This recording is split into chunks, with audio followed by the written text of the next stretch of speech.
Hola, ¿qué tal? Buenos días, bienvenidos a Costa Rica Noticias este miércoles 12 de mayo. Yo soy Elki Méndez y estaré con ustedes en esta hora y 30 minutos de repaso nacional, internacional y deportivo.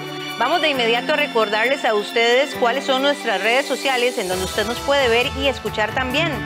Usted nos encuentra en Facebook en Sinar Costa Rica Noticias y puede dejar sus comentarios en Twitter en @SinarNoticias.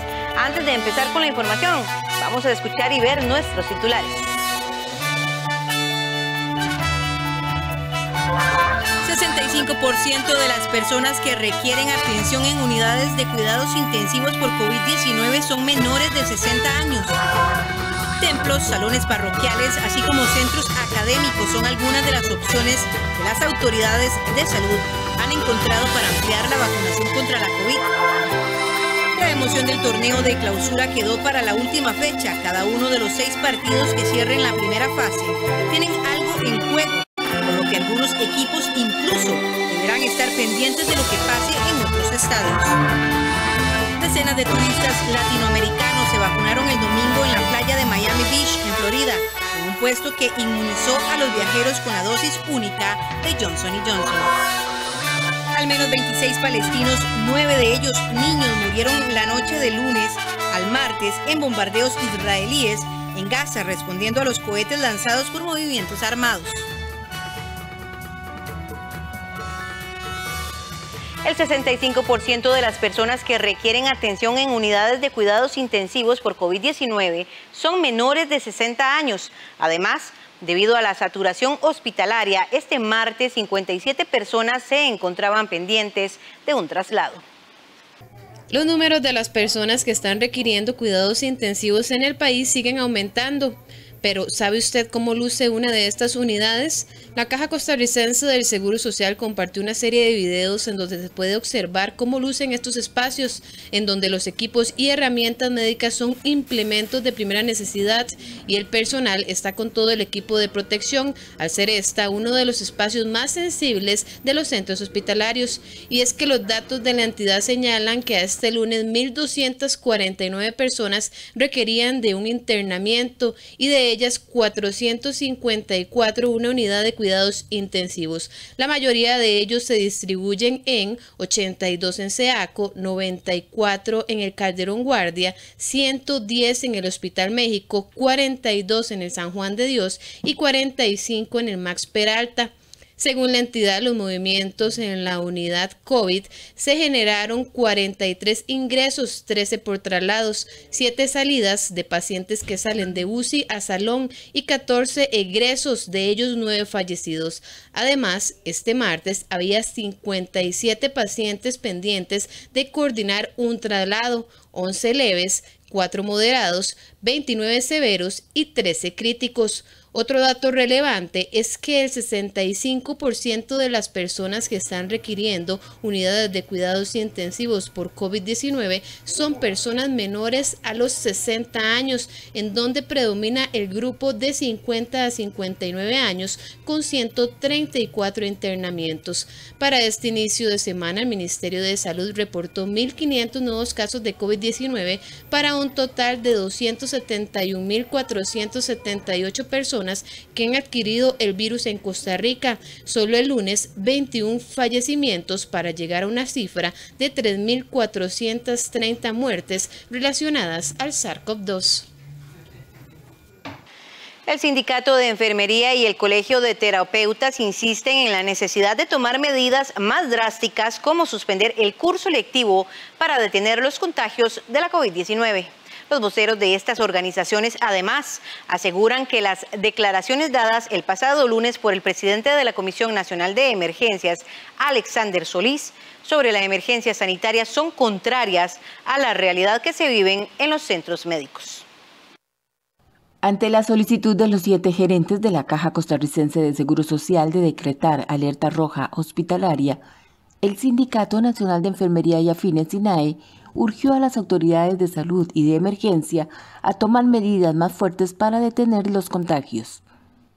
El secretario general de este sindicato aseguró que de seguir como estamos en este momento no se podrán atender a todos los pacientes contagiados con esta enfermedad. Agregó que están dejando a la caja y sus trabajadores solos. Incluso dijo que las medidas adoptadas no detienen los contagios y los efectos se verán en los próximos días. En la inmediatez no lo hace. Recordemos que todas las medidas adoptadas en este momento, tanto la restricción vehicular en todo el territorio nacional y la disminución de los aforos, sus efectos se verán hasta dentro de 15 días. En la inmediatez, la Comisión Nacional de Emergencias no está solucionando el problema, ni tampoco el Ministerio de Salud. Se anuncia la compra de 2 millones de dosis que serán aplicadas hasta el segundo semestre. Pero recordemos que estamos hablando de una condición futura e incierta, que vamos a depender de la capacidad de producción de la empresa, otra vez Pfizer, y la capacidad de entrega. Y no solo eso, también la capacidad que tenga la institución, la Caja Costarricense de Seguro Social, en cuanto a infraestructura y recurso humano, que en este momento es lo que está careciendo. Entonces, nuevamente se está vendiendo una cortina de humo a todos los costarricenses. Precisamente sobre este mismo tema, la presidenta del Colegio de Terapeutas rechazó las declaraciones dadas por Solís, pues los trabajadores de este gremio han constatado el dolor que se vive en los hospitales y han observado a la lejanía las despedidas de los ciudadanos a sus seres queridos. Tenemos hospitales colapsados, tenemos personal de la salud agotado. Es por eso que el Colegio de Terapeutas le pide a las autoridades, por favor, tomar decisiones basadas en la evidencia científica, como lo venimos haciendo en los demás meses pasados. En este momento tenemos que tomar acciones radicales. Hay dos Costa Ricas, una Costa Rica que está enfrentando esta pandemia, pero tenemos otra que no ha tomado las responsabilidades del caso, y esta es la que llena los hospitales. En la misiva enviada por los gerentes de la Caja señala que hay un acelerado y desmedido aumento de casos detectados por COVID-19, un aumento de personas fallecidas por esta enfermedad. Además, se cuenta con menos recursos humanos y el desgaste de 14 meses de enfrentar la pandemia. Y durante los últimos días, los anuncios por las restricciones sanitarias en nuestro país han tenido diferentes escenarios y opiniones muy encontradas. Incluso hemos visto al gremio de salud bastante molesto porque no hay unas amplias restricciones que permitan detener los contagios de COVID-19. Mientras tanto, también sectores de nuestro país productivos y comerciales han sostenido encuentros con el gobierno para poder permitir este mejoramiento en el orden sanitario, pero también un crecimiento económico que ha sido tan golpeado durante más de un año de pandemia. Para ampliar sobre esta información y conocer un poco el criterio también de esos sectores comerciales y productivos, está con nosotros José Quesada, quien es el presidente de Asobares, y le damos la bienvenida a Costa Rica Noticias. Buenos días, José, bienvenido. Buenos días, un gusto. Gracias, José. Usted ha sido partícipe de estos encuentros del gobierno con los diferentes sectores. ¿Cómo han sido esas reuniones? ¿Qué temas se han abordado y qué específicamente es lo que ustedes piden? Bueno, primero que nada, con el tema de lo que son las mesas de trabajo que se han estado realizando en conjunto con el gobierno y el sector público y privado, son mesas de trabajo en donde se hacen propuestas para ayudar precisamente a la economía del país. Entre estas propuestas han estado, por ejemplo, campañas de concientización, que obviamente es una situación la cual todos debemos de colaborar y poner de nuestra parte. Entonces hacemos conciencia tanto a nuestra clientela como a nuestros trabajadores de cumplir todos los protocolos, todas las medidas que se deben de cumplir. También el tema, se le hizo una solicitud al gobierno de Costa Rica en cuanto a la aceleración de la vacunación, por medio de una donación del gobierno de Estados Unidos. También se habló un tema que nos ha estado afectando bastante, debido a que nosotros trabajamos al 50%, pero seguimos pagando todo al 100%. Entonces se les habló del tema de los impuestos y las patentes, que se hiciera un rebajo a conforme estábamos trabajando al 50%. También se habló el tema del transporte público, el cual se estuviera realizando una mejor supervisión, que realmente se trabajara al 50%. No es posible que en el transporte público, por ejemplo, hayan personas de pie. En lo personal creo que debería de por lo menos tratarse de una persona por asiento. Una limpieza adecuada de estas unidades, por ejemplo, al terminar la carrera, al llegar el bus a una terminal, que se haga una limpieza exhausta, ¿verdad? Así como nosotros la tenemos que hacer en nuestros negocios. Esas han sido parte de las propuestas que se le han hecho al gobierno en las mesas de trabajo. José, ustedes que han estado más de cerca y han tenido mayor contacto también con las cifras de nuestro país en cuanto al tema de salud propiamente, ¿qué impresión les deja? ¿Creen que ha sido positivo o que no impactó de ninguna manera el cierre, por ejemplo, de la semana anterior? Bueno, el tema de las cifras es algo que nadie puede evadir, ¿verdad? El tema de salud es un tema que no se puede evadir, que tenemos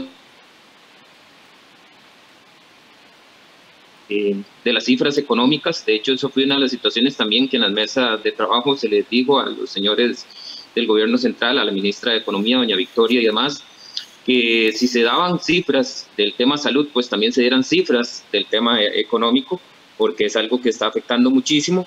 Creemos que el tema de cierres no es la verdadera solución, ¿verdad? A raíz de que precisamente, bueno, te voy a brindar un dato que precisamente nos dio el Ministerio de Seguridad Pública, don Michael Soto. El 94,5% de los negocios que fueron supervisados en el mes de abril cumplieron con los protocolos. Esto habla muy bien del comercio de Costa Rica, habla que la mayoría de comercios están cumpliendo los protocolos. ¿Qué pasa? Que si se cierra el comercio, bueno, precisamente la gente va a buscar una manera de cómo distraerse. De ahí salen lo que son las fiestas en casas, fiestas clandestinas, y es mejor ayudar al comercio a generar dinero, a poder mantenerse, a poder generar empleo, que es algo sumamente importante.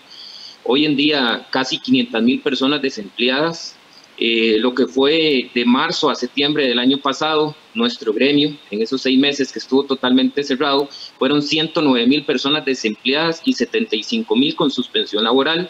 Un dato que nos brindó CACOR en su momento, es la verdad una cifra sumamente alarmante.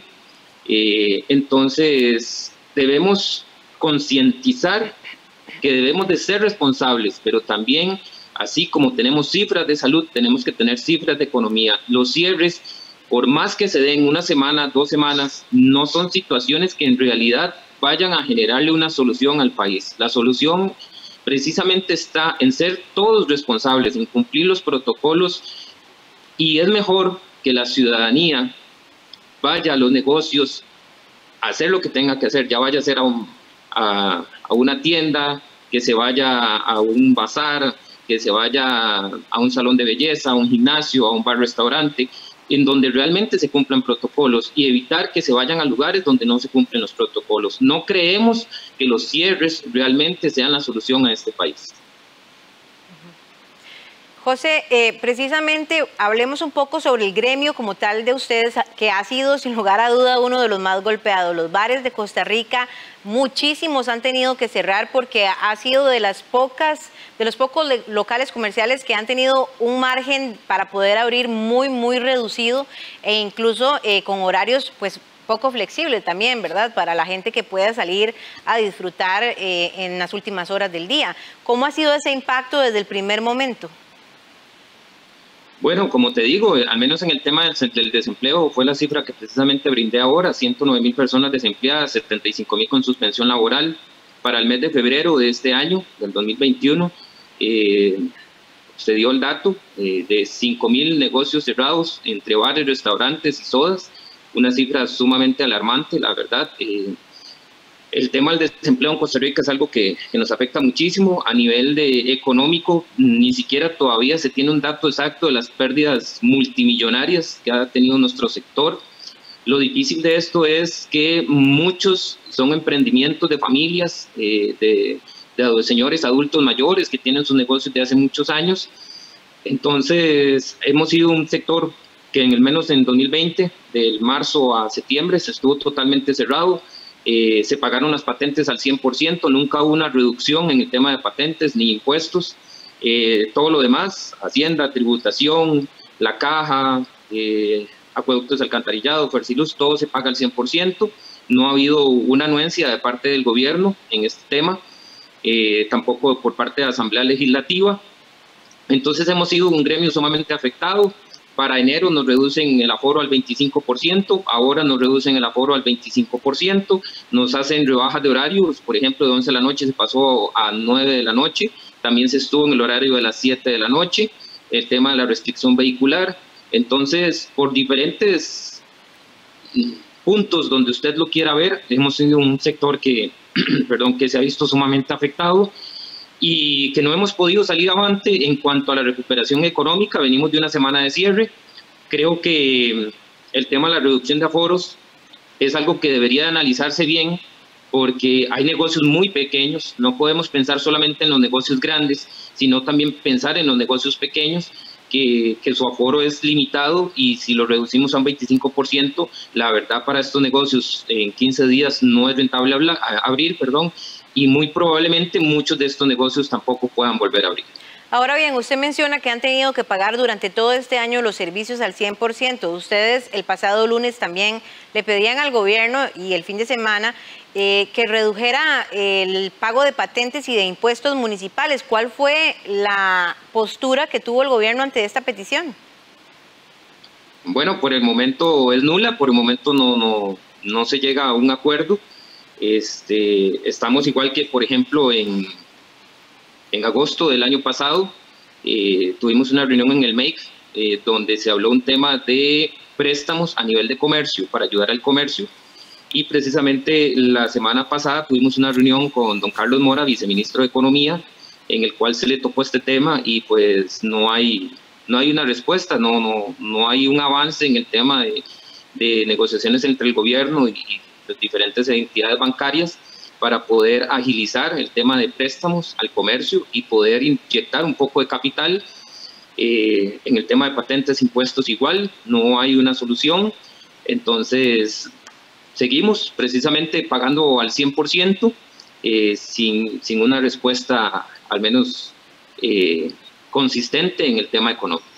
Por último, José, ¿temen ustedes un nuevo cierre como el de la semana anterior, incluso hasta más prolongado? Bueno, esperaríamos que no se den esos cierres, porque como te digo, en realidad creo que los cierres no es la solución. Como te digo, los negocios, tenemos un protocolo que el mismo Ministerio de Salud emitió, que en el caso de nosotros, de bares y restaurantes, fue una situación que se hizo con la empresa privada, el tema de asobares, el tema del Ministerio de Salud. Se emitieron protocolos y esos protocolos se han estado cumpliendo. Simplemente para nosotros es claro, el negocio que no cumpla, simplemente que se le cierre. Sí, hacemos un llamado a las diferentes autoridades que por favor, cuando se desplacen a un lugar y pues se le vea si realmente ese negocio está o no está cumpliendo, ¿verdad? Y se le haga, en dado caso, si se va a hacer un cierre, que se haga un cierre debido, ¿verdad? No se haga de una manera inapropiada. Pero como te digo, esperemos que no sean más cierres, esperemos que el gobierno pues sepa solucionar las cosas de alguna otra manera y no con los cierres que realmente lo único que llevan es a más desempleo, más incertidumbre entre nuestros trabajadores, que en el gremio de bares y restaurantes es bastante amplio. Por ejemplo, saloneros, cocineros, DJs, guardas de seguridad, todos ellos son sumamente importantes y muchos de ellos llevan su incertidumbre a sus hogares porque tal vez muy probablemente con estos cierres no puedan continuar trabajando. Muy bien, José, muchas gracias por acompañarnos esta mañana en Costa Rica Noticias. Muchas gracias a ustedes. Bien, y nosotros les informamos que autoridades de salud han tenido que habilitar diversos espacios para aplicar las vacunas contra la COVID-19. Vamos a hacer una pausa y cuando regresemos les contamos más sobre esta información.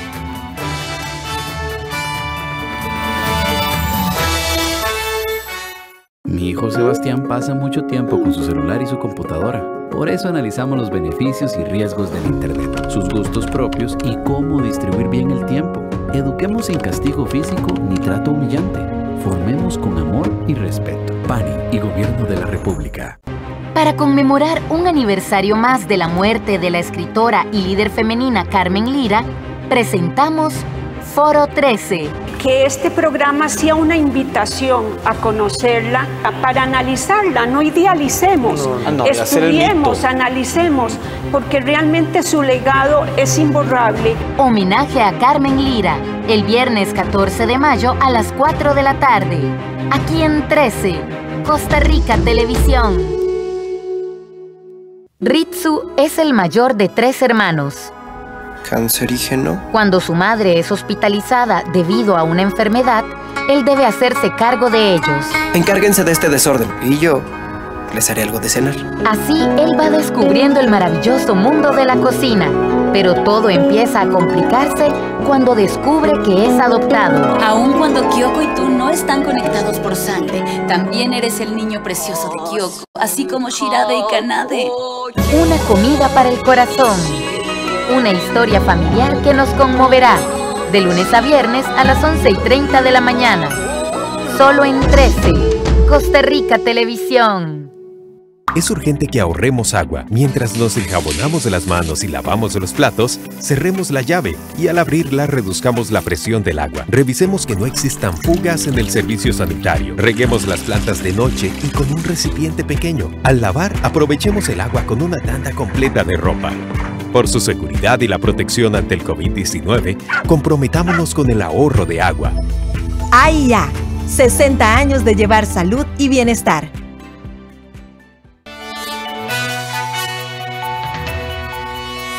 Templos, salones, parroquiales, así como centros académicos son algunas de las opciones que las autoridades de salud han encontrado para ampliar la vacunación contra la COVID-19. La Caja Costarricense del Seguro Social ha venido buscando lugares apropiados para llevar los vacunatorios fuera de sus instalaciones. La estrategia preventiva es posible gracias a la participación de actores sociales como líderes comunales, grupos organizados, empresas, municipalidades, universidades, miembros de las juntas de salud, organizaciones religiosas y los funcionarios coordinadores de la vacunación local. La vacunación extramuros es una estrategia efectiva para hacer jornadas de vacunación masiva. Sin embargo, en el escenario del COVID debe hacerse muy responsablemente para evitar justamente aglomeraciones. En ese sentido, los funcionarios buscan con los líderes comunales las mejores opciones para este fin. Separar los procesos de atención de personas enfermas en las clínicas de la vacunación que se puede hacer en sitios comunales es una estrategia muy importante para que la vacunación sea efectiva.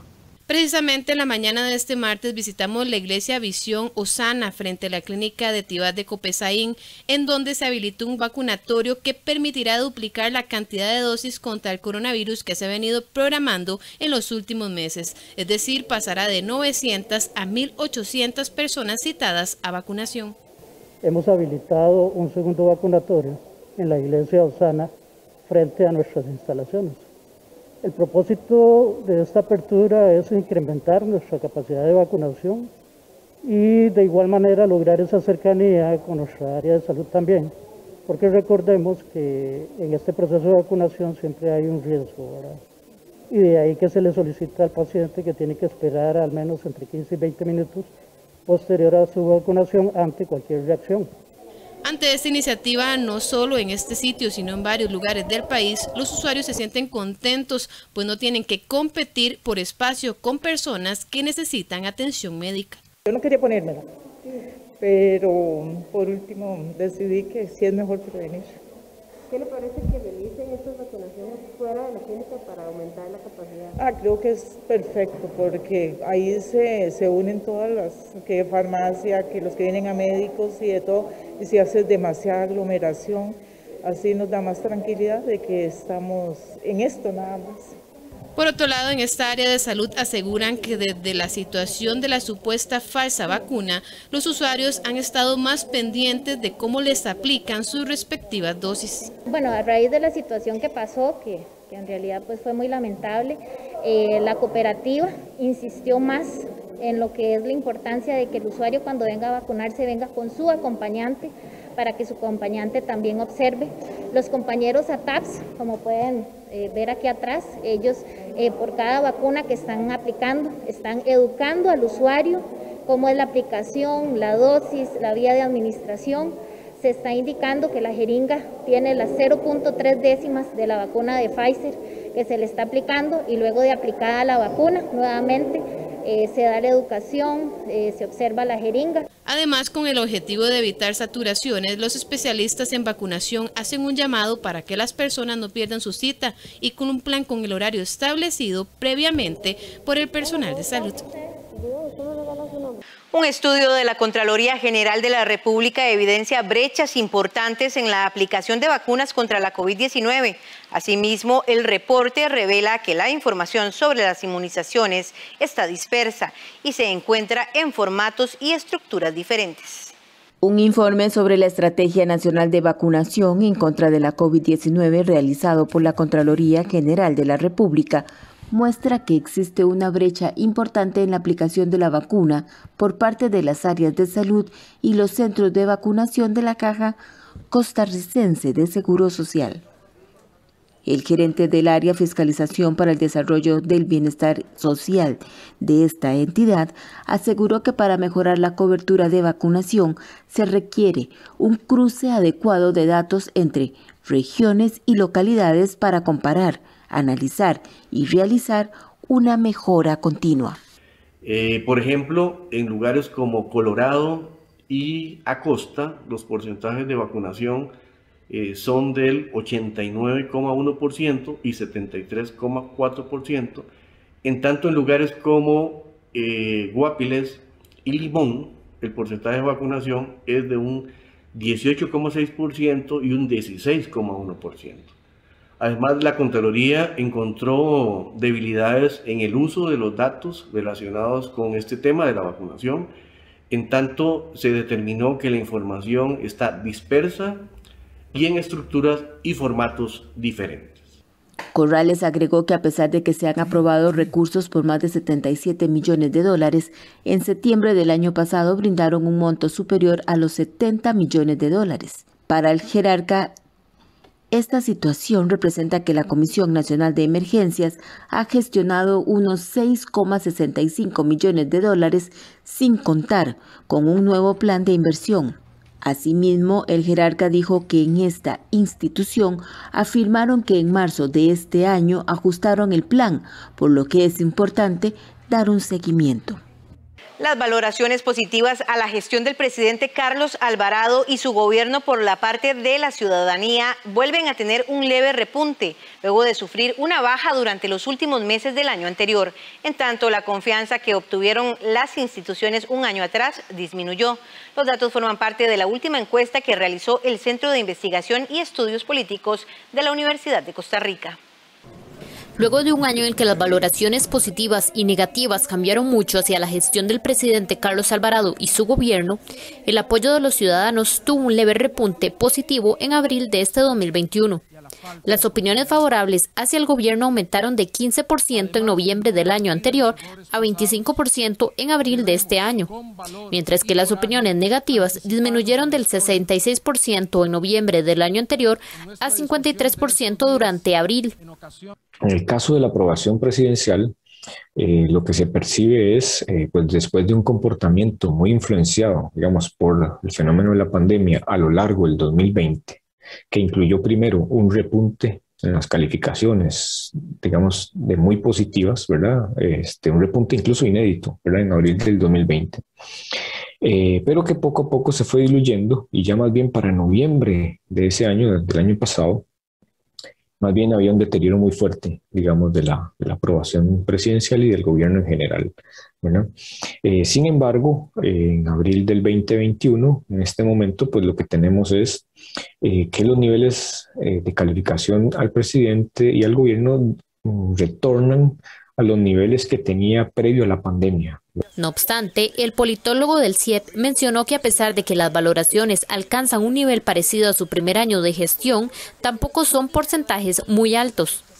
Además, añadió que es común que al acercarse el final del mandato, los presidentes experimenten un leve aumento en el apoyo o valoración positiva de la gestión. Por lo general, las tendencias, digamos, de aprobación presidencial, no solo en Costa Rica, sino en otras partes en el mundo también, llevan como un patrón muy similar, ¿verdad? Al inicio empiezan siendo un poco más favorables, ¿verdad? Con mejores condiciones para empezar los gobiernos, que arrastran de alguna forma los resultados electorales.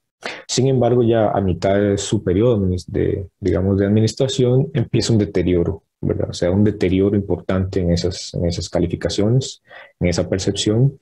Se debilita la confianza de los ciudadanos en la gestión del presidente y eso lleva a los resultados, digamos, más bajos a lo largo de la gestión. Hacia el final, más bien lo que ocurre es que la gente le da como una especie de bono de salida, ¿verdad? Que es cuando ya la administración está por terminar, entonces pues la gente empieza, digamos, sus valoraciones no son tan negativas como lo fueron a la mitad, digamos, de la administración. Por otro lado, la encuesta revela que las instituciones han perdido la confianza que habían ganado. Las instituciones peor evaluadas son las relacionadas con la representación política y la materia electoral, mientras que las instituciones encargadas de la salud pública, que obtuvieron sus mejores notas en abril del 2020, han decrecido, pero se mantienen en niveles altos. Por ejemplo, la Asamblea Legislativa ha sido una de las instituciones en las cuales se han mantenido las valoraciones predominantemente negativas. La Caja Costarricense de Seguro Social y el Ministerio de Salud un año atrás fueron de las instituciones mejor evaluadas. Sin embargo, no lograron sostener en el tiempo este apoyo, ya que la nota promedio sobre valoración de ambas instituciones para abril 2021 disminuyó. El estudio fue publicado el pasado 5 de mayo y se realizó o recolectó la opinión de 821 personas en todo el territorio nacional. La Defensoría de los Habitantes ordenó la reactivación inmediata de las mesas de trabajo para atender el tema de las listas de espera en la Caja Costarricense de Seguro Social. Estas se habían instaurado en el año 2019, pero fueron suspendidas debido a la pandemia. Según la entidad, los datos proporcionados por la Caja a diciembre del 2020 evidencian que la afectación se ha dado principalmente en las áreas de consulta externa, procedimientos y cirugías. Con respecto a las cirugías, desde marzo al 31 de diciembre del 2020, en vez de realizarse 102.000 cirugías, lo cual era lo que se tenía proyectado, se realizaron solo 40.590, es decir, se dejaron de realizar 61.000 cirugías, lo cual significa que se dejaron de hacer el 60% de las mismas programadas. Asimismo, los tiempos de espera para cirugías también sufrieron un deterioro significativo, ya que se pasó de 341 días en diciembre del 2019 a un tiempo promedio de espera de 495 días al cierre del 2020. Otro de los servicios contemplados en el informe recibido por la Defensoría trata sobre la consulta externa. En este apartado, las autoridades de la Caja acreditaron que el plazo de atención de los pacientes también se incrementó, pasando de 151 días en diciembre del 2019 a 157 días de espera promedio en diciembre del 2020. Por último, en el año 2020 se dejaron de realizar 100.083 procedimientos respecto al año 2019, siendo en términos absolutos las mamografías y las gastroscopías. Para la Defensoría de los Habitantes es claro que el sistema de salud enfrenta una pandemia que lo tiene ya rebasado, pero también como defensora de todos y todas, tengo que alzar la voz por quienes siguen en una espera dramática y angustiante por procedimientos médicos, por los que llevan esperando meses y años. En los últimos 2 años, la Defensoría ha venido dando seguimiento a la resolución de esta problemática por delegación de la Sala Constitucional. Sin embargo, el año anterior tuvimos que poner en pausa la mesa de trabajo, esta con las autoridades tanto de la Caja como el Ministerio de Salud. No obstante, recibimos un informe que enciende las luces rojas sobre los tiempos de espera. Por ejemplo, con respecto a las cirugías, de marzo a diciembre de 2020 se dejaron de realizar 61.536 cirugías. Estamos hablando de miles de personas que no pudieron acceder al procedimiento médico en perjuicio de su vida y de su integridad física y psicológica. Asimismo, entre las especialidades médicas más críticas, tanto consulta externa como por la cantidad de días de espera de los usuarios para ser atendidos por el especialista, sobresale como la especialidad más afectada los servicios de oftalmología, con una disminución de la atención de un 37% durante el 2020, lo que significa un acumulado de 72.000 denuncias y seguidas por ortopedia con un 26.000% de afectación. Ante esta realidad que también estamos viviendo como país, es que continuaremos con las sesiones de trabajo con las autoridades de la Caja y el Ministerio de Salud, a efectos de urgir la adopción de medidas extremas para disminuir los tiempos de espera.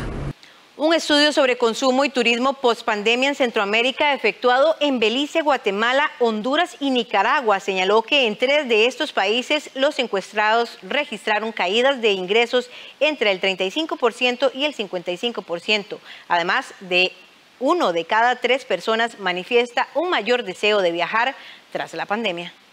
Un estudio elaborado con fondos de la Secretaría de Integración Turística Centroamericana SICA y la cooperación de la República de China-Taiwán, llamado Consumo y Turismo Post-Pandemia en Centroamérica, señaló que las principales limitantes para el desarrollo y la reactivación del turismo en los países analizados son el desplome de los ingresos, la reducción de la capacidad de ahorro, la pérdida del poder adquisitivo y la falta de trabajo.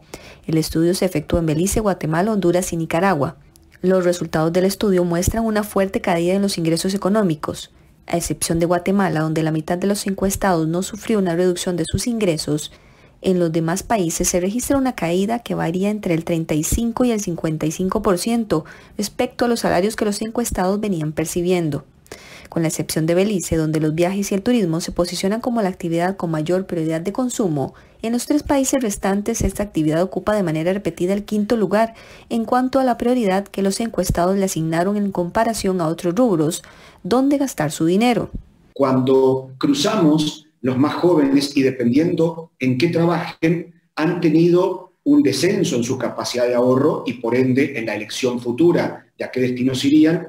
Y también hemos estudiado a aquellos que han crecido en su capacidad de ahorro, porque hay sectores de la economía, que esto nos pasa en toda América Latina, nos ha pasado lo mismo, que hay sectores de la economía a que la pandemia, en la pandemia les ha ido bien económicamente y están mejorando su capacidad de ahorro, o aquellos incluso que han mantenido su capacidad de ahorro.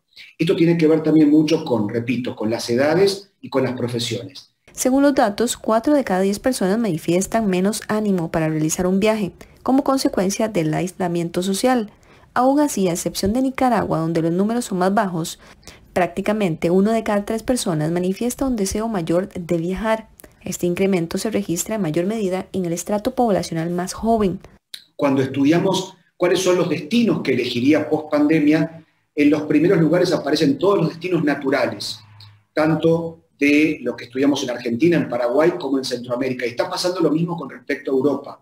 Cuando estudiamos en otros países vemos que están en los primeros lugares de elección los destinos abiertos, naturales, con respeto por los protocolos sanitarios, y esto es muy interesante.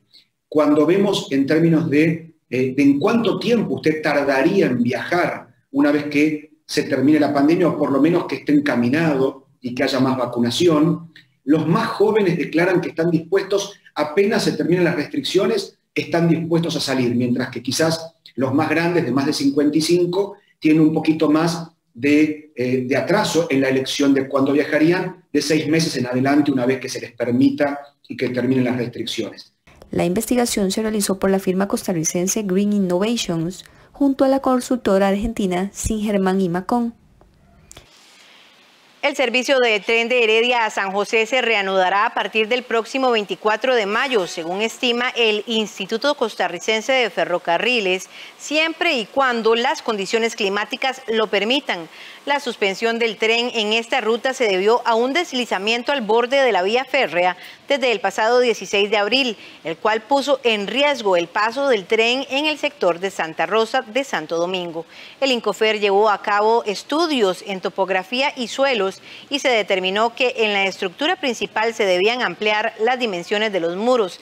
Este trabajo permitiría la estabilización del talud y recuperar el terreno en la zona afectada. El problema en este sector se originó por las fuertes lluvias y aunque el Incofer hizo trabajos de reparación el mes pasado, estos fueron insuficientes. El futuro de los equipos que compiten en el Campeonato Nacional de Fútbol aún es incierto. Al volver de la pausa les contamos por qué.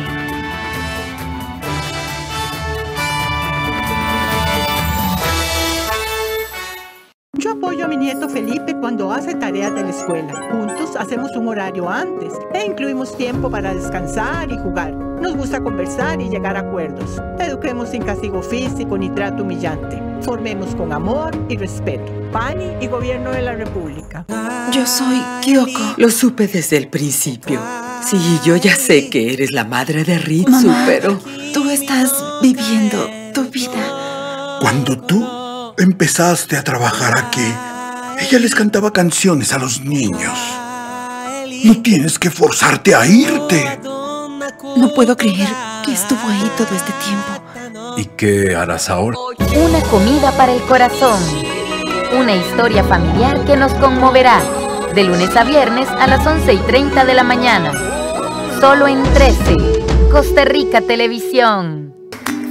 ¡Hola! ¡Bienvenidos! Ella nos divierte y nos enseña con un talento único. Hoy vamos a hacer una receta maravillosa. Sin secretos con Doris. De lunes a viernes a las 2 de la tarde. Con repetición a las 10:30 de la mañana. En 13. Costa Rica Televisión. En conmemoración del Día del Agricultor Costarricense, UNED presenta La Era de Sembrar. La agricultura es esa forma de vida donde uno trabaja en un laboratorio abierto al aire libre. Historias campesinas de éxito y sacrificio. Son los que de verdad tienen aquella bondad de ver a la tierra como la herramienta principal de su trabajo. Este miércoles a las 9 de la noche. Con repetición el sábado a las 4 de la tarde.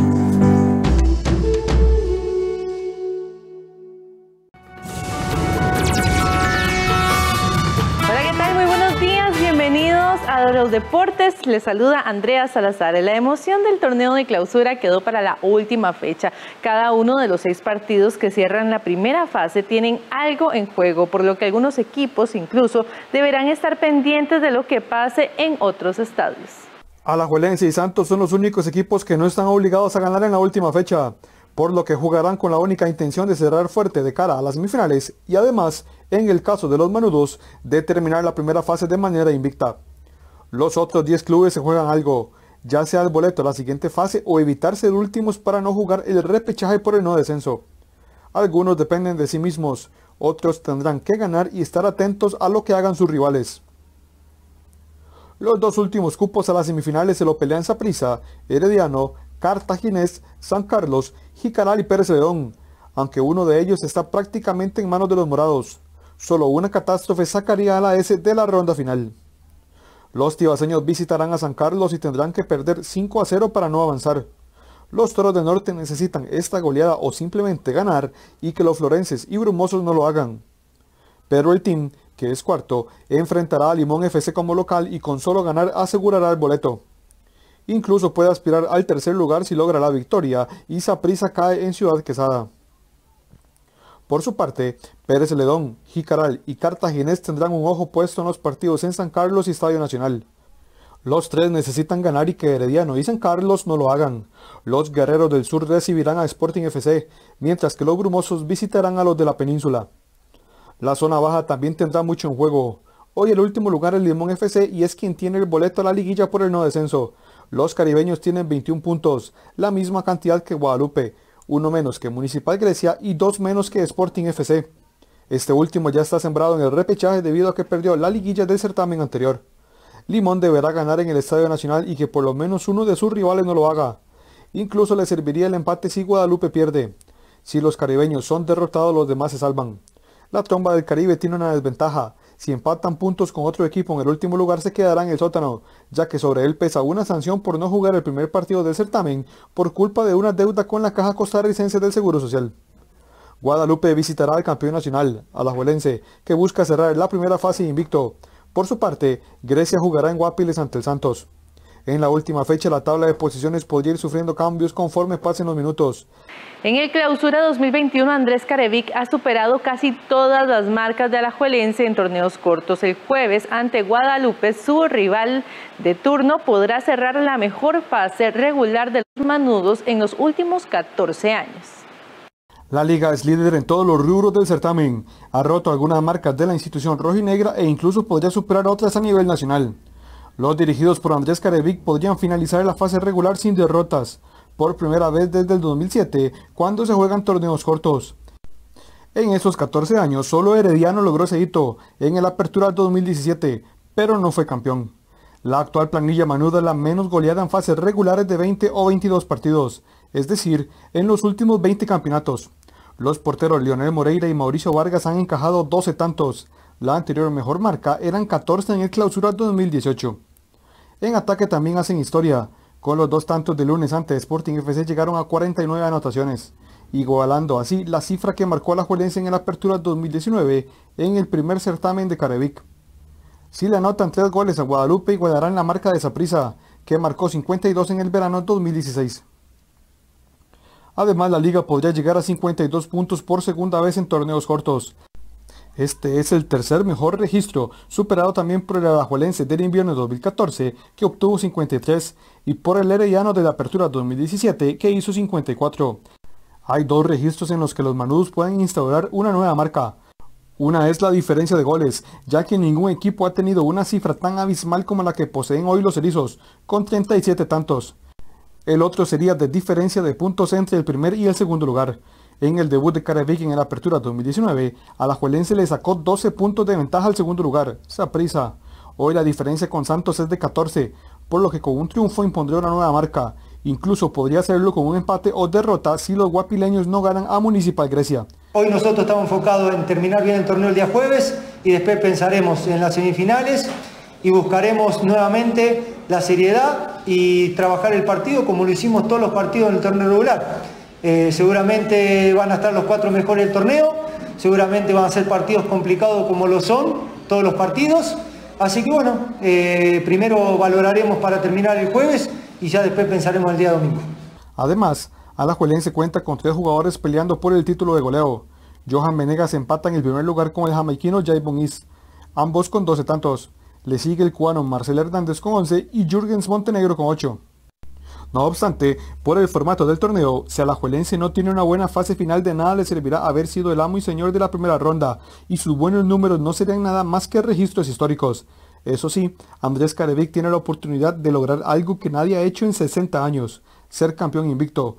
Solo 7 campeones lo hicieron sin sumar derrotas. El último fue el Carmen. La extraña serie que jugará Sporting por el no descenso no será nada inusual para el fútbol tico. Las 2 veces anteriores que se disputó algo similar, el equipo que perdió pocos años desapareció del fútbol federado. La extraña forma en que se realizará el descenso esta temporada no es nada nuevo para la primera división. Ya antes, en 2 ocasiones, 2 equipos descendidos se marcharon, incluso teniendo muchos más puntos que su contendor. La primera oportunidad fue en 1971, cuando Romoser quedó último en las primeras 2 vueltas y Ramonense en las otras 2. En la liguilla triunfaron los Poetas y Romoser se fue a segunda. Mismo caso de Goicoechea y Limón en 1999-2000, siendo vencedores los limonenses. Y ahora Sporting y de momento Limón serán los encargados de tal serie, aunque los josefinos tienen más puntos que los caribeños.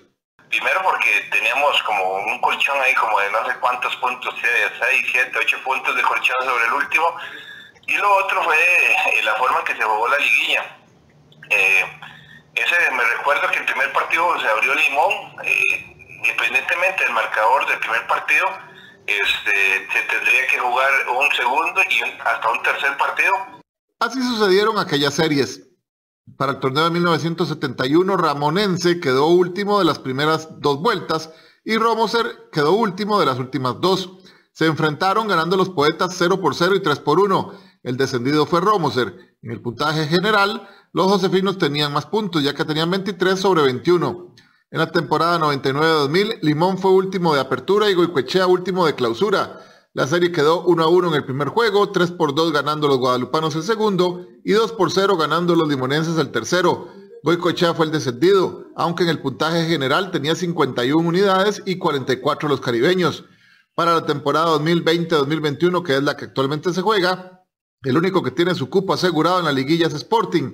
De momento su rival. La Federación de Tenis de Mesa organiza con mucho éxito hasta el momento la primera competencia deportiva bajo una estricta burbuja, donde la selección juvenil ya logró clasificarse a los primeros Panamericanos Junior de esta disciplina.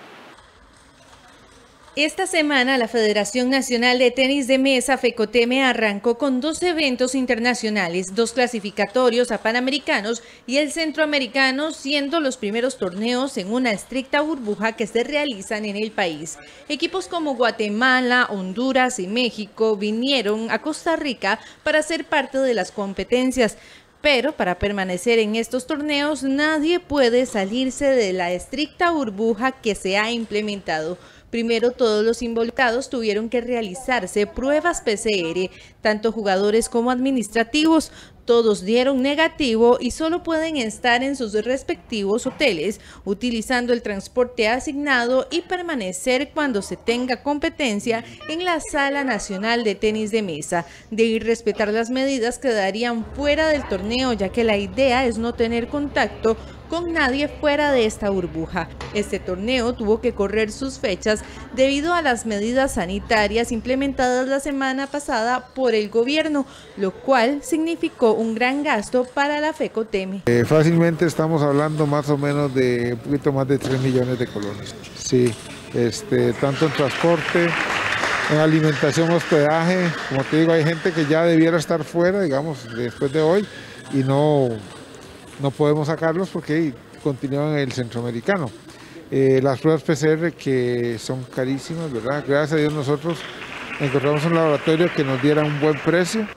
La Federación Internacional de esta disciplina aseguró que eligió Costa Rica debido a las buenas experiencias que se ha tenido anteriormente en el país a nivel organizacional, y era de vital importancia una federación que tuviera bien claros y establecidos los protocolos sanitarios, pero le sorprendió que no pidieran una prueba de COVID para ingresar a Costa Rica. Son mucho más estrictos que los protocolos que tiene el mismo país. De hecho, cada uno de los participantes para poder entrar al torneo tiene que presentar una prueba PCR, cosa que no lo pide Costa Rica y que, bueno, nos pareció un poco, o nos sorprendió un poco esta decisión, porque normalmente todos los países piden, pero bueno, todos estos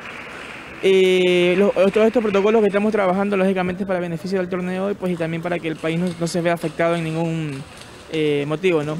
El primero de los 3 torneos que se jugarán en suelo tico, que se terminará el 19 de mayo, era el clasificatorio a los primeros Juegos Panamericanos Juveniles, donde la selección de Costa Rica con Daniel Araya y Alfredo Sánchez ya logró un cupo.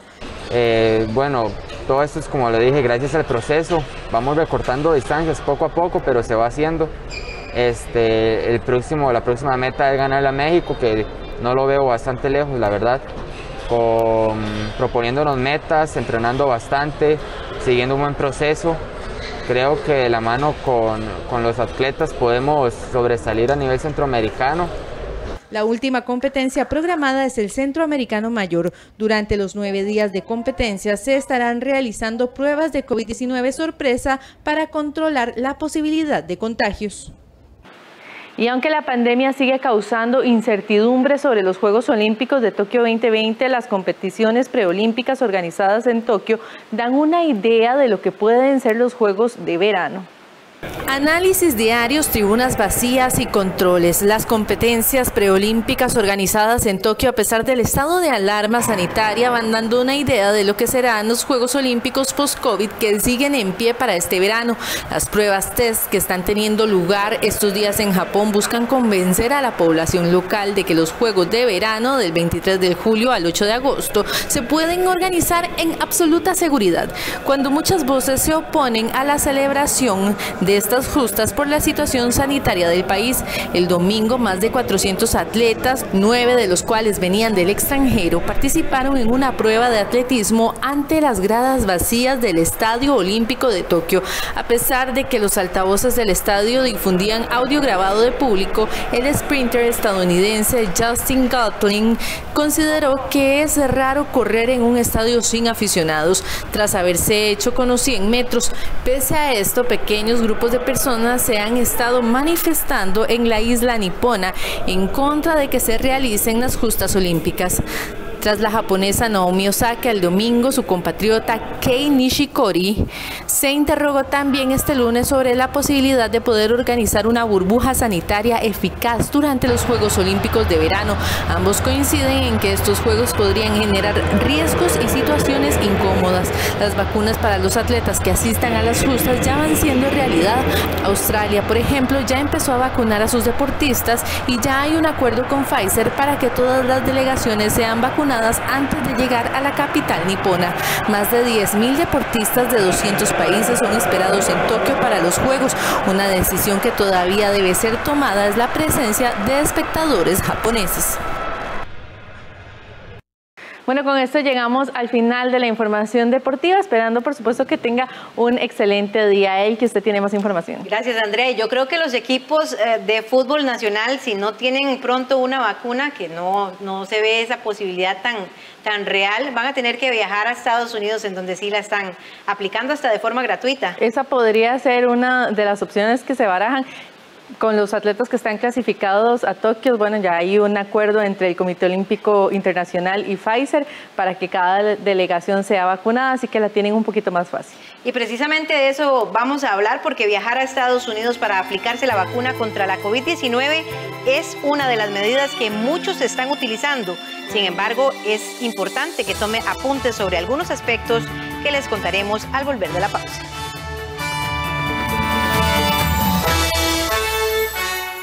Es urgente que ahorremos agua. Mientras nos enjabonamos de las manos y lavamos los platos, cerremos la llave y al abrirla reduzcamos la presión del agua. Revisemos que no existan fugas en el servicio sanitario. Reguemos las plantas de noche y con un recipiente pequeño. Al lavar, aprovechemos el agua con una tanda completa de ropa.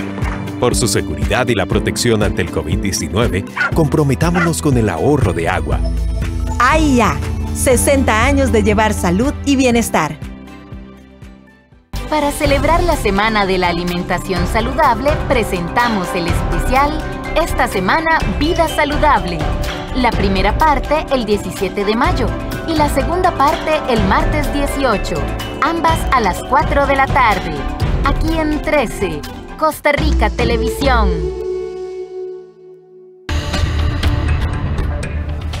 Hola, ¿qué tal? A un año de la llegada del SARS-CoV-2 a Costa Rica y de la pandemia del COVID-19 en Costa Rica, pero en el mundo mucho más, el impacto económico es innegable y sobre todo tiene un rostro muy importante en nuestro país, 500.000 personas sin trabajo a la fecha, porque en algún momento fueron muchas más.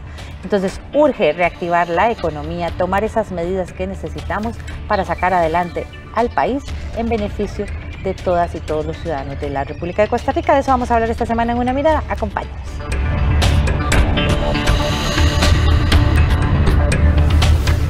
En Conolora Región, visitamos la periferia de la Sierra Nevada de Santa Marta en el Caribe, donde la UNAD junto a la Universidad del Magdalena y la Cámara de Comercio desarrollaron la estrategia Macondo Natural, pensada para mejorar la competitividad del departamento en turismo de naturaleza. Ellos me hicieron ver que teníamos que impulsar el negocio, no solamente de puertas para adentro, sino involucrar a la comunidad. Con olor a región, los domingos a las 12 de la tarde, con repetición los lunes a las 10:30 de la noche. En 13, Costa Rica Televisión.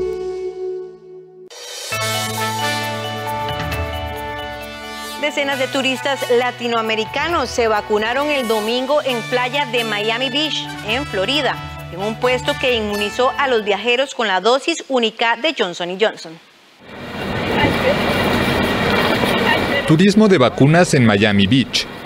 Decenas de viajeros latinoamericanos se inmunizaron contra el COVID-19 el domingo en Florida, donde por segundo fin de semana consecutivo se instaló este puesto de vacunación en la playa.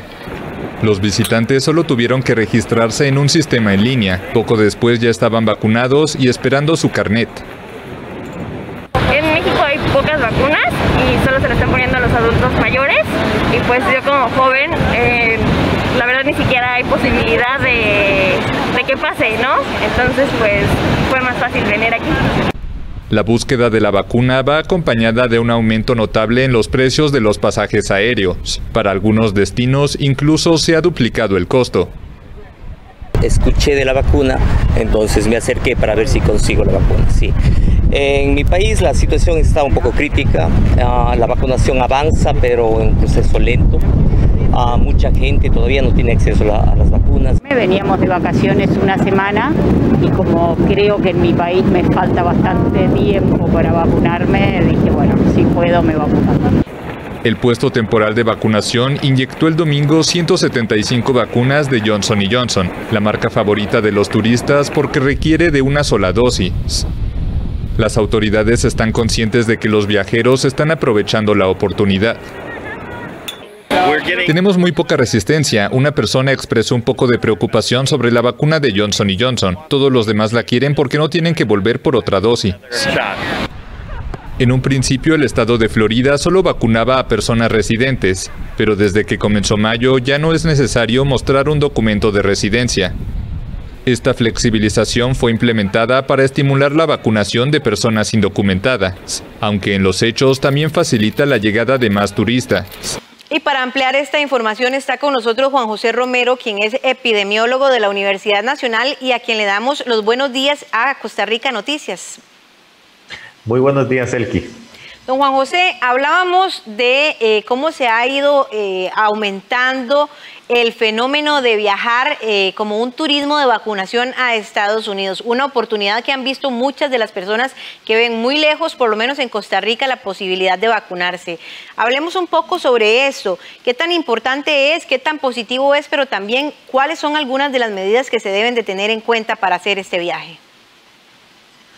Bueno, como usted lo apunta, efectivamente hay muchas personas que ven un poco lejana la posibilidad de la vacunación, puesto que no están en los primeros grupos prioritarios, ya sea porque están en el grupo 3, en el 4 o inclusive lo que podría llamar el grupo 5. Ya sea porque no tenemos la edad o porque no tenemos los factores de riesgo o porque no tenemos la profesión que se exige para estar en esos grupos. Entonces, una posibilidad que se está viendo, especialmente por algunas personas con cierto poder adquisitivo, es viajar a los Estados Unidos, a algunos estados donde han declarado que se están aplicando las vacunas, en algunos casos inclusive de forma gratuita, o en otros pagando por ellos en alguna farmacia. Entonces, una buena opción para gente que desea estar protegida y que por la vacunación que se está desarrollando en Costa Rica y ante la ausencia de vacunas en el sector privado, ven en el viajar a los Estados Unidos una buena opción. Don Juan José, en medio de una pandemia como la que estamos viviendo en el mundo, creo que viajar, aunque sea para estos fines, conlleva ciertos riesgos. Es importante que los costarricenses que tomen esta decisión prevengan algunas medidas importantes y además también para unar a esta pregunta la información que deben de manejar, porque si no entiendo mal, hay estados que ofrecen la vacuna que es de 2 dosis, pero hay algunos que es de una sola dosis. ¿Qué pasa con una persona que no maneja esta información bien y va y se aplica una vacuna de 2 dosis y regresa a Costa Rica con una sola vacuna? Tendría que volver a viajar. Efectivamente, hay que tomar en cuenta todas las condiciones que tienen que ver con la vacunación. En primer lugar, estar bien informado de que al lugar al que uno va, le van a aplicar la vacuna que uno desea que le apliquen. ¿Y en qué radica el deseo o la selección que uno hace de la vacuna? Si yo solo tengo oportunidad para viajar una única vez, pues tendré que pedir idealmente la vacuna de Johnson & Johnson que fue probada específicamente en una sola dosis. Si tengo la posibilidad de ir y volver y después ir por la segunda dosis, pues entonces podría pedir la vacuna de Pfizer-BioNTech o la de Moderna, que también están disponibles allá, pero tengo que tener en cuenta eso. Si solo voy a hacer un viaje y me voy a venir con una única dosis de la de Pfizer o de la de Moderna, me juego el riesgo de que al no tener el refuerzo, no voy a quedar inmunizado de la manera más apropiada. Entonces tengo que tener eso muy claro antes de partir. Ahora, existe la posibilidad de que tal vez los planes cambien y se extienda un poco el periodo en que yo voy por mi segunda dosis. Hay que tener en cuenta de que uno puede tener un juego de más o menos unos 7 días máximo sobre los 21 días que se piden para la vacuna de Pfizer o sobre los 28 días en el caso de la vacuna de Moderna. Entonces, también hay que tener muy claro cuándo se puede viajar para estos fines. Entonces, si solo voy por una dosis, Johnson & Johnson. Si puedo ir a hacer 2 viajes por 2 dosis, pues entonces probablemente Pfizer o Moderna funciona muy bien. Aquí es importante aclarar, Elki, es que las vacunas, para el efecto principal que se busca, que es no tener enfermedad severa o grave que lo lleve a uno al internamiento o a entrar a una UCI, prácticamente todas las vacunas tienen una eficacia alta y podríamos decir una efectividad en la vida real que supera el 95%. Ahora bien, don Juan José, hablemos de los efectos y de las reacciones. Hay viajes que ofrecen incluso de un día, ida y vuelta, y hay otros en las que se requiere un poquito más de tiempo en Estados Unidos, pues como una medida preventiva. No hay ningún problema en ir y venir el mismo día, incluso solo aplicarse la vacuna, aunque suene curioso o extraño, o es mejor esperar al aplicarse la vacuna a ver si hay alguna reacción o no. Sí, yo recomiendo tener por lo menos 2 días posterior a la aplicación de la vacuna en Estados Unidos. Y una cosa es fundamental, es tener un buen seguro médico para que en caso de tener alguna reacción adversa un poco importante, tener atención médica de primera calidad y que el presupuesto personal o familiar no se vea altamente comprometido. ¿Por qué los 2 días? Bueno, es que uno podría decir que prácticamente los efectos adversos un poco complicados como fiebres, escalofríos, malestar general, decaimiento, una sensación como de gripe, se va a dar en las primeras 24 horas, muy extrañamente en las primeras, digamos, se extiende hasta las 48. Pero hacer un viaje en esas condiciones, aparte de que es sumamente incómodo, es complicado, probablemente si uno llegue en esas condiciones al aeropuerto lo van a devolver. Entonces, lo mejor es presupuestar de una vez y si es posible estos 2 días para tener una recuperación si hubiese algún efecto secundario o para estar absolutamente seguro de que los efectos secundarios no ocurrieron. Por supuesto, extender la estancia en Estados Unidos tiene un costo, es parte de lo que hay que contemplar y que mientras se está allá, así como cuando se desarrolla todo el proceso del viaje, tanto de ida como de venida, se mantengan los protocolos sanitarios estrictamente, porque no vaya a ser que vamos allá a vacunarnos para evitar un contagio y más bien volvemos contagiados. Precisamente con esta pregunta iba a cerrar. ¿Cuáles son, tal vez recordar, esos protocolos necesarios para viajar fuera del país, que deben ser muy similares también a los de permanecer dentro del país, pero sí recordarlos un poco para que las personas que estén pensando viajar tengan en su lista de viaje estos elementos importantes y también los recursos necesarios? Sí, es importante tener un buen seguro médico, tener suficientes mascarillas. Se recomienda la mascarilla NK95, que es la que tiene mayor capacidad de filtrado para utilizar en la cabina de la aeronave, especialmente porque ahí estamos en un espacio cerrado compartiendo el aire con mucha gente y entonces necesitamos una buena mascarilla bien ajustada, bien puesta, que no la estemos manipulando, que no nos la quitemos en ningún momento del vuelo, a no ser que necesitamos un trago de agua o alguna bebida, pero solo se quita, se bebe, se la vuelve a poner. Ojalá no se ingiera ningún alimento durante el vuelo. Tanto en la estación de desembarque, o sea, en el aeropuerto de salida, como en el aeropuerto de regreso, siempre mantener la distancia, estar utilizando constantemente el alcohol en gel, intentar no tocar superficies. Todo lo que hemos hecho o lo que intentamos hacer en Costa Rica, pues extenderlo a los Estados Unidos. Allá, los CDC, dicen que la gente puede quitarse la mascarilla en frente de otras personas cuando ya tienen la doble vacuna. Mi recomendación es ser muy, muy, muy desconfiados y andar siempre de lejos de cualquier persona que podría ser potencialmente una persona contagiosa para nosotros. Perfecto, doctor. Muchísimas gracias por acompañarnos esta mañana en Costa Rica Noticias. Para servirle, y que tenga muy buen día. Y continuamos con más información nacional. Obtener contratos en la campaña electoral del 2018. Esta era la supuesta promesa que se daba por parte de algunos miembros del partido político Restauración Nacional a los proveedores que aportaban en la campaña del entonces candidato Fabricio Alvarado. Por esta razón, el Tribunal Supremo de Elecciones presentó una denuncia judicial, la cual avanza en el Ministerio Público y que busca esclarecer de dónde provienen más de 600 millones de colones de la campaña. Desde el pasado mes de enero, el Tribunal Supremo de Elecciones presentó una denuncia judicial en contra de la agrupación política Restauración Nacional, lo anterior por aparentes cobros ilegales de comisiones realizadas por personeros del partido a una serie de proveedores.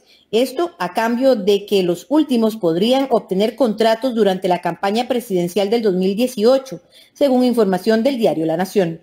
Costa Rica Noticias realizó la consulta directamente al Tribunal Supremo de Elecciones, a lo que se nos señaló que en el caso específico no podía referirse por el fondo, debido a la investigación que lleva el Ministerio Público. Sin embargo, se nos indicó que la entidad aún revisa de dónde podrían provenir más de 600 millones de colones de Restauración Nacional. Pide como parte de la deuda política, es decir, del dinero que da el Estado a los grupos políticos según la cantidad de votos logrados en la campaña electoral. Revisando la liquidación de gastos que nos presentan ellos, donde igual nosotros, cuando tenemos dudas sobre alguna erogación, nosotros la podemos investigar. En este caso ya esa liquidación sí se han emitido aprobaciones parciales, pero todavía hay un monto de más de 600 millones que estamos investigando. Parte de esas investigaciones, habían algunos hechos que sí podríamos determinar que podrían más bien configurar un delito, que fue lo que les dijimos al Ministerio Público, para que ellos primero que nada lo investiguen, porque ahorita estamos en una fase de mera presunción, es decir, está el principio de inocencia todavía rigiendo. El órgano electoral presume que las comisiones ilegales de varios millones de colones fueron incluidas en varias facturas que la agrupación pagó y que ahora pretende que sean reembolsadas con fondos del Estado. Cuando hay algunas partidas que nos generen dudas, sea por el monto, o sea, por las fechas, etcétera, pues también procedemos a hacer una investigación más a fondo. ¿Qué te quiero decir por investigación más a fondo?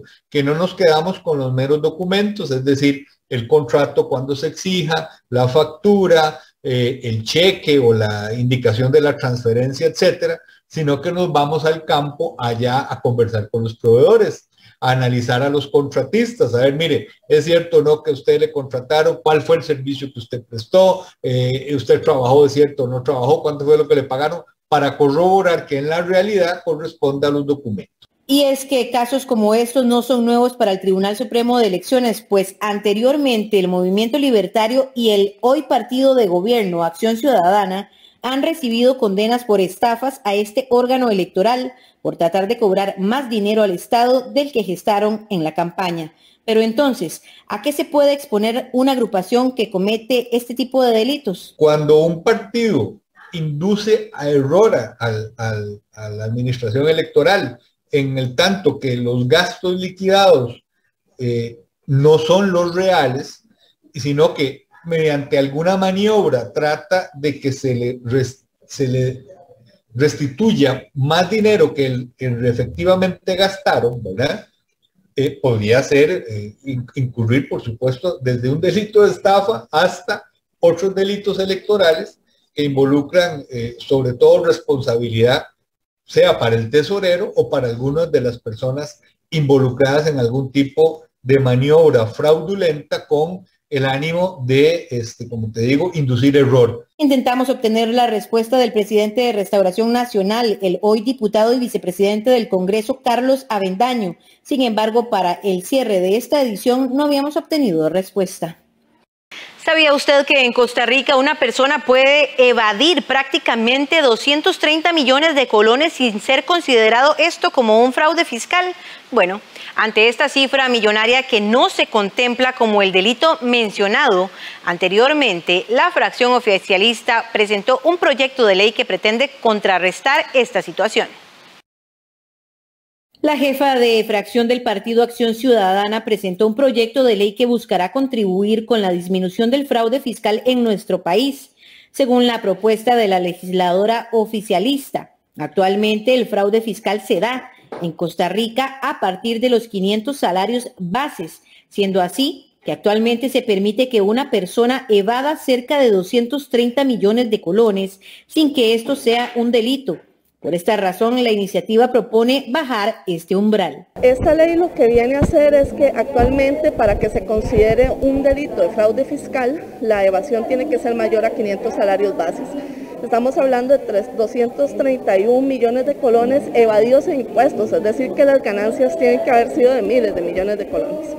En este sentido, el proyecto lo que busca es corregir esa modificación que se hizo en el pasado para que sea de 200 salarios base, cuando se empieza a entender como un delito y no como una falta administrativa.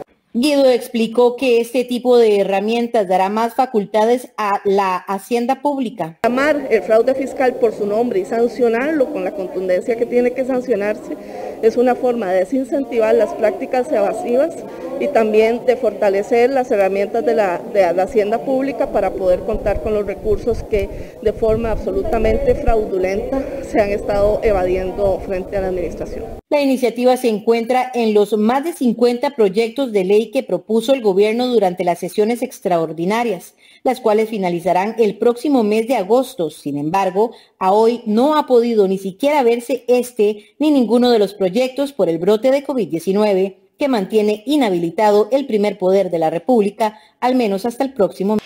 En un año desde que inició la pandemia, CONAPE ha recibido más de 3.000 solicitudes de prórrogas de pago de contratos en cobro. Las extensiones aprobadas hasta el momento alcanzan los 338 millones de colones. Más de 3.000 estudiantes afectados por la pandemia han solicitado prórrogas y arreglos de pago en CONAPE. Esto desde marzo del año anterior, cuando inició la pandemia por la COVID-19. El monto de las prórrogas asciende a más de 338 millones de colones. La Comisión Nacional de Préstamos para la Educación, CONAPE, flexibilizó las condiciones contractuales de los préstamos vigentes en la etapa de cobro, principalmente de los deudores afectados por la coyuntura de la pandemia. Entre las actividades también pasó su tasa de interés del 6% al 5.5% y estableció prórrogas o extensiones en plazos de créditos. De este modo, entre marzo del 2020 a marzo de este 2021, CONAPE otorgó 2.813 prórrogas de pago, equivalentes a 338 millones de colones. Ha permitido que muchas personas hayan podido continuar con sus estudios y de esta forma hemos apoyado uno de los sectores fundamentales para el desarrollo de su país, como la educación, porque una vez que termine la crisis, las personas que están mejor preparadas son las que van a poder enfrentar e insertarse nuevamente al mercado laboral. Esta situación nos llena de satisfacción a toda la institución. Debemos de resaltar que aún actualmente las acciones tomadas por CONAPE hace un año se mantienen vigentes y han beneficiado a una gran cantidad de estudiantes y lo seguirán haciendo a través de todo este tiempo que dure la pandemia. Estas extensiones de pago que se han solicitado van desde los 4 y hasta los 34 meses. Asimismo, de marzo del año pasado al marzo de este 2021 se han realizado 337 arreglos de pago con estudiantes afectados por la crisis, quienes en la mayoría de los casos han podido ejecutar los pagos en poco tiempo. Actualmente la entidad dispone de 18.500 millones de colones para el financiamiento de carreras. Desde la apertura del financiamiento del curso del año anterior, CONAPE ha aprobado poco más de 1.195 préstamos para la educación, La demanda se ha centrado principalmente en las carreras de enfermería, medicina, ingeniería industrial, derecho y administración de empresas. La tensión y la cifra de fallecidos crece en Israel. Los conflictos y ataques no acaban. Al volver de la pausa, venimos con el desarrollo de las noticias internacionales. Ya volvemos.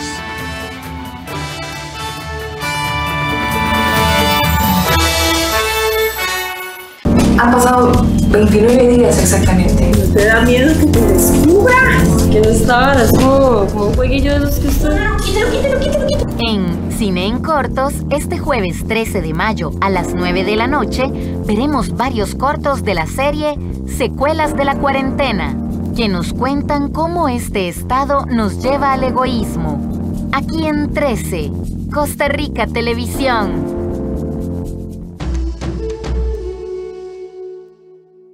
En nuestro espacio Arte 13, un espectáculo dedicado a uno de los bailes más populares en América Latina y una de sus grandes inspiraciones.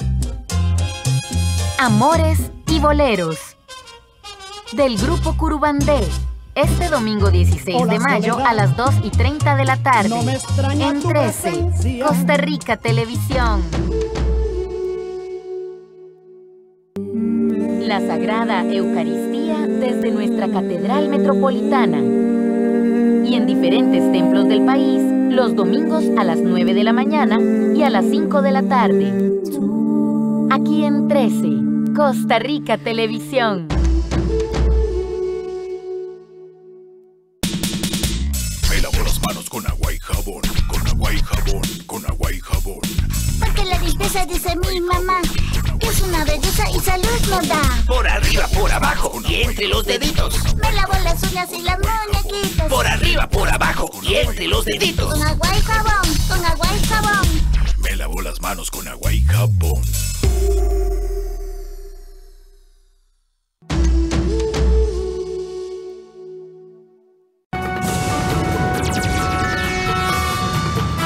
Al menos 26 palestinos, 9 de ellos niños, murieron la noche de lunes al martes en bombardeos israelíes en Gaza, respondiendo a los cohetes lanzados por movimientos armados palestinos que dejaron a su vez 2 fallecidos en el sur de Israel en una escalada provocada por una ola de violencia en Jerusalén Este.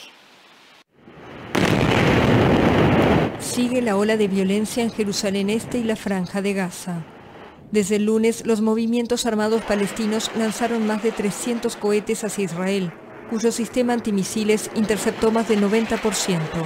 El Estado hebreo respondió con 130 ataques de aviones de combate y helicópteros contra objetivos militares en la Franja de Gaza. Según el ejército israelí, los bombardeos mataron a 15 comandantes de Hamas y de Grupo Yihad Islámica, que confirmó la muerte de 2 de sus líderes. Autoridades sanitarias gazatíes indicaron a su vez que los ataques dejaron al menos 26 palestinos muertos, 9 de ellos niños y más de un centenar de heridos. No sé qué pasó, la niña estaba aquí y la sacamos de debajo de las piedras.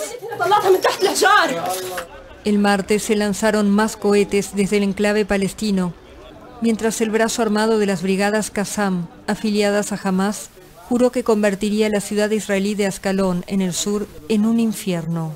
En esta ciudad, 2 mujeres murieron por los disparos de cohetes palestinos.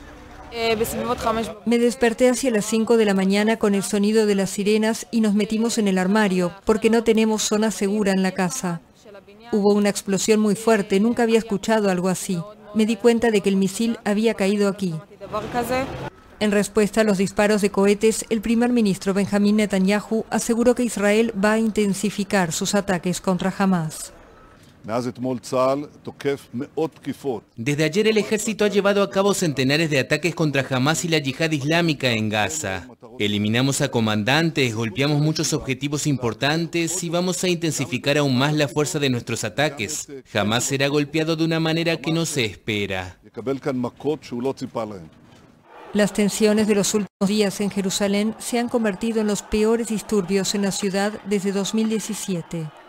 Empezaron el viernes con choques entre la policía antidisturbios israelí y los fieles palestinos en la explanada de las mezquitas, donde está el templo de Al-Aqsa, el tercer lugar más sagrado del Islam.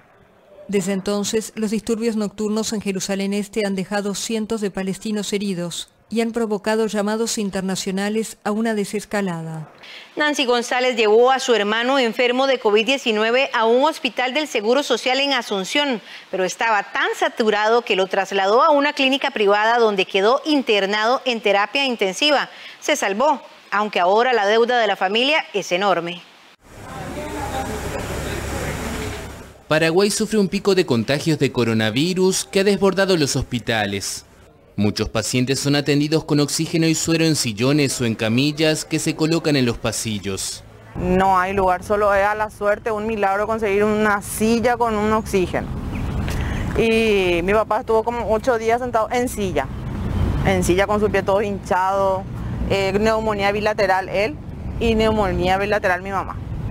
Nancy González intentó llevar a su hermano a un hospital del Seguro Social en Asunción, pero estaba tan saturado que lo trasladó a una clínica privada donde estuvo 16 días en terapia intensiva. Rosalino, de 37 años, se salvó, pero para poder sacarlo de la clínica la familia gestionó un amparo porque debe el equivalente a unos $50.000. Yo decidí sortear mi vehículo para sacar un poquito más para poder entregar un monto más, un poquito más por la deuda. El sistema de salud en Paraguay incluye los servicios del Seguro Social al que accede cerca de 20% de la población si tienen un empleo formal, más los centros de atención pública donde se atiende un 60% y un pequeño sector de privados. En el Paraguay es casi una tradición que una persona tiene a alguien internado para una operación, no solamente en tiempos de COVID, y bueno, es la solidaridad social el sistema de financiamiento. La exministra asegura que el sistema público de salud nunca fue gratuito, sino que siempre tuvo aranceles de bajo valor, pero que en tiempos de coronavirus los costos aumentan fuertemente porque son los de terapia intensiva. Hasta ahora...